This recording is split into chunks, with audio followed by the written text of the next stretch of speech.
আমাদের পক্ষে নাকি প্রশাসন পক্ষপাতিত্ব করছে।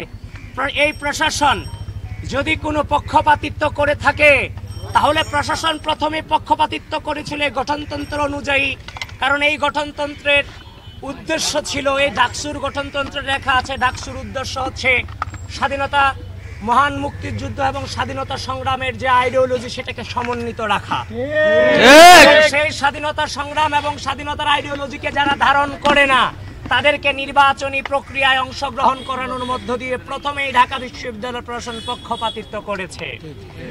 দেখেন, আমি প্রতিহিংসার রাজনীতিকে বারংবার আমরা নিরুৎসাহিত করেছি, কিন্তু আপনি বারবার আমাদেরকে সাধারণ শিক্ষার্থীদের ব্যানারে আপনারা আমাদেরকে আঘাত করেছেন।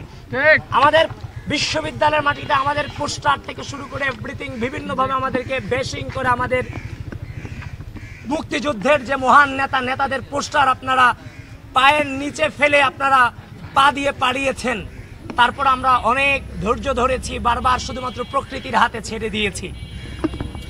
তো আমাদের বিরুদ্ধে যে আপনারা অভিযোগ আনছেন সেটা কোনোভাবেই কোনো অভিযোগের মধ্যেই পড়ে না। এখনো পর্যন্ত একমাত্র সংগঠন আমরা সুশৃঙ্খলভাবে সকলকে মর্যাদা দিয়ে এই নির্বাচন প্রক্রিয়ার সামনের দিকে আমরা অগ্রসর হচ্ছি।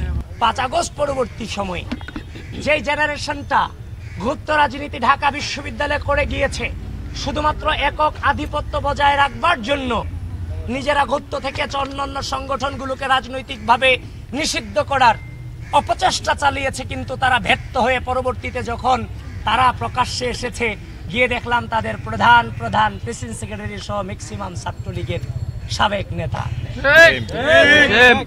এখন 5 আগস্ট পরবর্তী সময় আমরা এই জেনারেশনটা কখনো কল্পনা করিনি যে তারাও তাদের যে পূর্বসূরি মুক্তিযুদ্ধ সম্পর্কে যে ধারণা ওন করে তারা এটাকে ওন করে, এটা আমরা চিন্তা করি না। আমরা ভেবেছিলাম আমরা একই জেনারেশন, কিন্তু 5 আগস্ট পরবর্তী সময় ঢাকা বিশ্ববিদ্যালয়ের মাটিতে রাজাকার শব্দটাকে জেনারেলাইজেশন করণ, মুক্তিযুদ্ধ ভুলক্রমে হয়েছে ম্যাগাজিনে এই ধরনের তথ্য প্রকাশ করণ, জাতীয় সঙ্গীতকে অবমাননা করণ, টিএসসিতে দাঁড়িয়ে যারা স্বীকৃত রাজাকার, বিচার প্রক্রিয়া নিয়ে অবশ্যই প্রশ্ন আছে, কিন্তু যারা স্বীকৃত রাজাকার তাদের তো ছবি আপনি টিএসসিতে টানাতে পারেন না।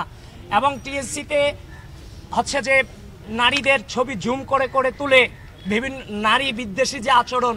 সুতরাং গণঅভ্যুত্থান পরবর্তী সময়ে ক্যাম্পাসে বারংবার মুক্তিযুদ্ধ এবং নারীদের বিষয়ে আপনারা বারবার কুৎসা রটনা করেছেন। আমরা বিশ্ববিদ্যালয়ে ছাত্রদলের মেয়েদের রোকেয়া হলের বিভিন্ন গ্রুপগুলোতে এখনো পর্যন্ত অ্যানোনিম আছে, আমাদের নারীদের বিরুদ্ধে কুৎসা রটানো হচ্ছে। তারপর হচ্ছে মেয়েদের নখের বড় বড় ছবি হল গ্রুপে পোস্ট করে থ্রেট দেওয়া হচ্ছে।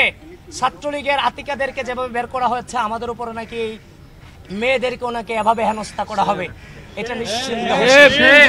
বিশ্ববিদ্যালয় প্রশাসনকে অনুরোধ করছি, এই উগ্র আচরণগুলো যারা করছে তাদেরকে আপনারা কন্ট্রোলে আনেন, নির্বাচনের লেভেল প্লেইং ফিল্ড নিশ্চিত করেন। আর আমি সূচনায় শুরুতেই যেটা বললাম, ঢাকা বিশ্ববিদ্যালয়ে মুক্তিযুদ্ধ এবং নারীদের ব্যাপারে যেই নোংরামি করা হয়েছে, তো যদি বিশ্ববিদ্যালয় প্রশাসনের পক্ষপাতিত্বের আচরণ আমাদের বিরুদ্ধে আপনারা আনেন, তাহলে আপনাদেরকে নির্বাচনের মাঠে এন্ট্রি দিয়ে সর্বপ্রথম পক্ষপাতিত্ব করেছে বিশ্ববিদ্যালয় প্রশাসন।